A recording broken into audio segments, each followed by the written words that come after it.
Ibu Bapak, saudara-saudariku yang dikasihi oleh Tuhan, Shalom. Selamat berjumpa kembali dalam Renungan Harian Katolik Paroki Tomang, Jakarta. Hari ini hari Senin, tanggal 15 September tahun 2025. Tema renungan kita hari ini adalah duka cita yang menyelamatkan.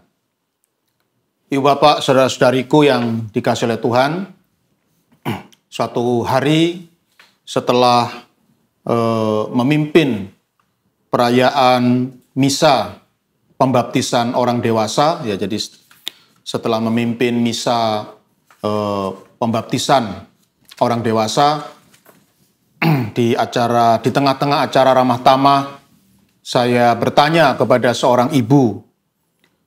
Saya bertanya kepada ibu itu mengapa ibu itu tertarik ya untuk bergabung dengan gereja Katolik, ya, kemudian dibaptis dan menjadi umat Katolik, ya, menjadi pengikut Kristus.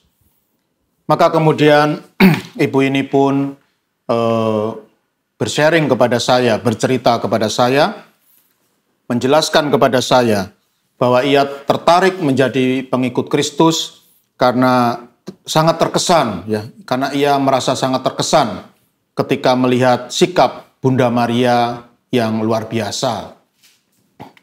Dalam permenungannya, ibu ini menjelaskan kepada saya,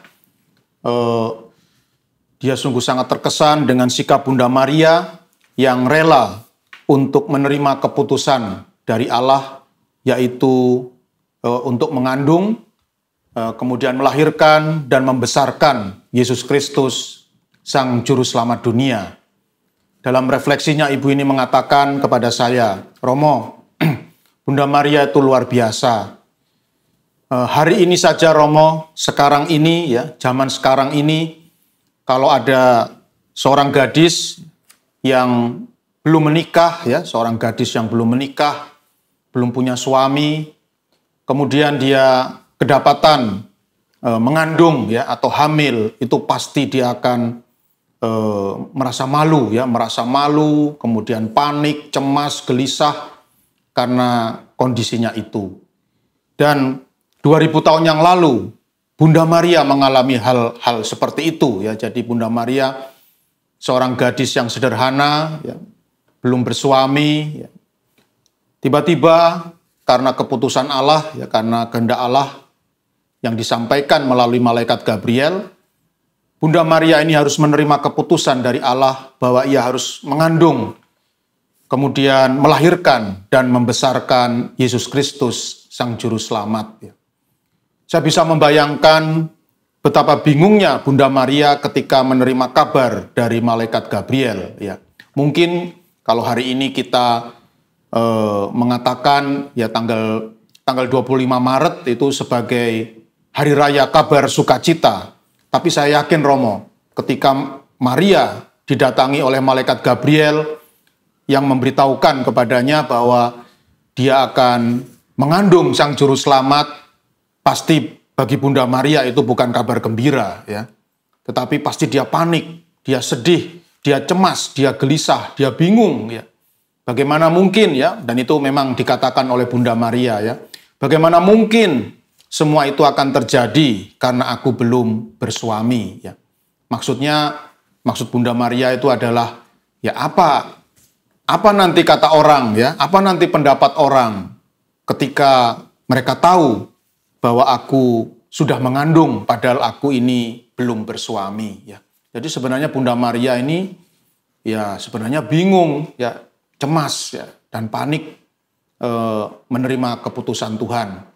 Tapi luar biasa, Romo, Bunda Maria ini mau menerima semua kehendak Tuhan, dan saya yakin itu karena Bunda Maria memiliki cinta yang luar biasa, kasih yang luar biasa untuk kita manusia, ya, sehingga dia mampu meninggalkan keegoisannya, dia mampu meninggalkan egosentrismenya, ya. Dia mau menanggung semua penderitaan, semua duka cita demi keselamatan kita manusia. Itulah makanya, Romo, karena saya begitu terkesan dengan Bunda Maria, akhirnya saya pun memutuskan untuk bergabung dengan gereja Katolik, ya. Karena di dalam gereja Katolik, ya semua orang pasti tahu, Romo, gereja Katolik itu sangat menghormati dan sangat mencintai Maria.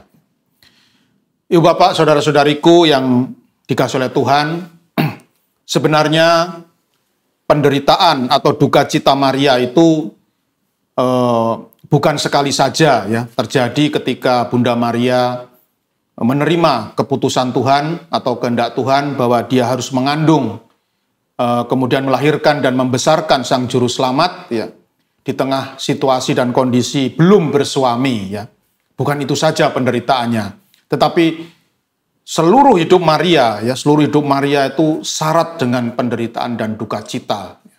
Dan salah satunya adalah ketika Maria dan Yusuf ya, sebagaimana kisahkan dalam Injil hari ini, yang dibacakan dalam perayaan Ekaristi hari ini, Injil Lukas bab 2 ayat 33 sampai 35, ya ketika Maria dan Yusuf mengantar bayi Yesus ke bait suci ya, ke bait suci di Yerusalem untuk mempersembahkannya kepada Tuhan.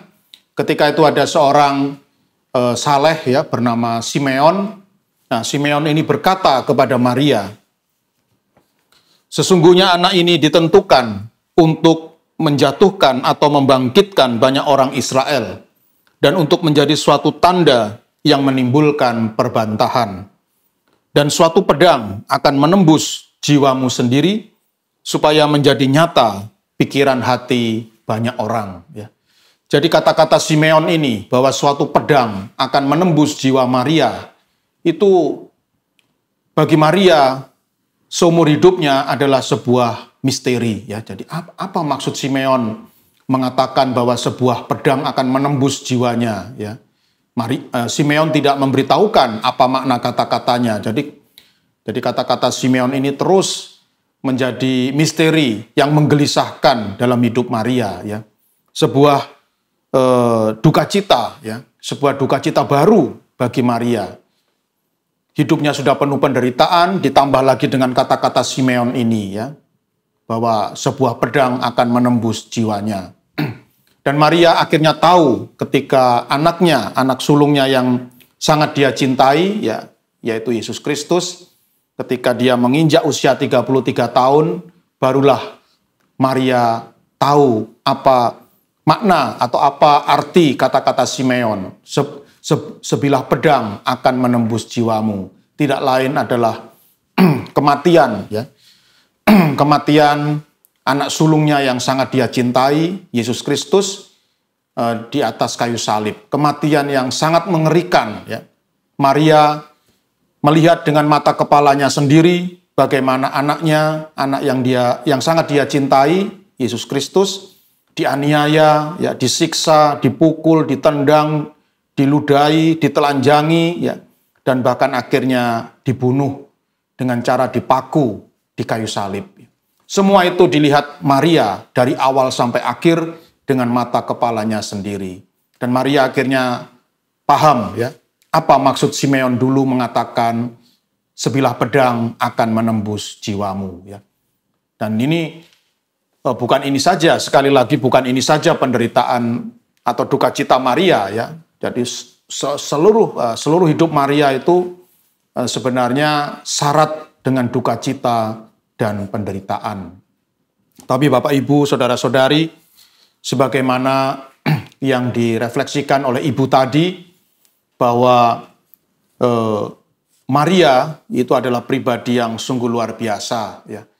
Karena cintanya yang begitu besar kepada manusia, kepada kita semua, Bunda Maria mau menanggung semua duka cita, mau menanggung semua penderitaan, supaya kita bisa diselamatkan melalui karya penebusan Yesus Kristus.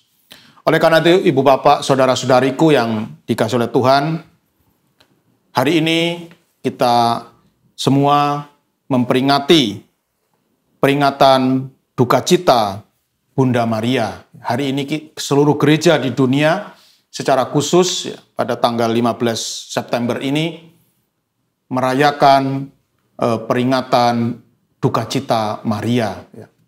Duka cita Maria adalah sebuah sebuah misteri atau sebuah kenyataan yang sungguh memiliki makna yang mendalam, memiliki arti yang sangat besar bagi gereja Katolik. Ya. Jadi bukan hanya penderitaan dan duka cita Yesus Kristus saja yang menyelamatkan kita, ya, tetapi sesungguhnya dimulai dari duka cita Maria.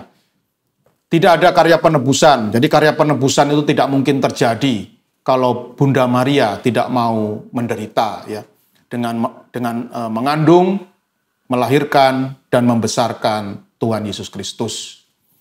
Maka marilah Ibu Bapak Saudara-saudari, di hari yang istimewa ini, peringatan duka cita Bunda Maria, mari kita bersama-sama semakin mau menyadari, ya, semakin mau menyadari betapa besarnya kasih Maria kepada kita semua, betapa besarnya cinta kasih Bunda Maria kepada kita umat manusia.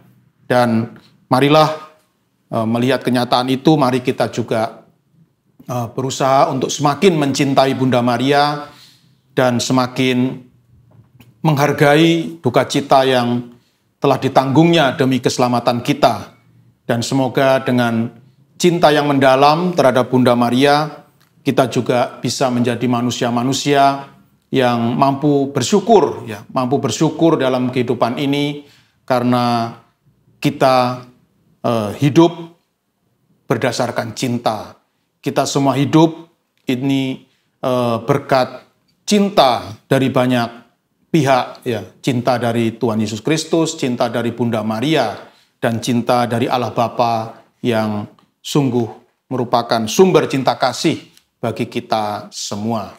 Tuhan memberkati.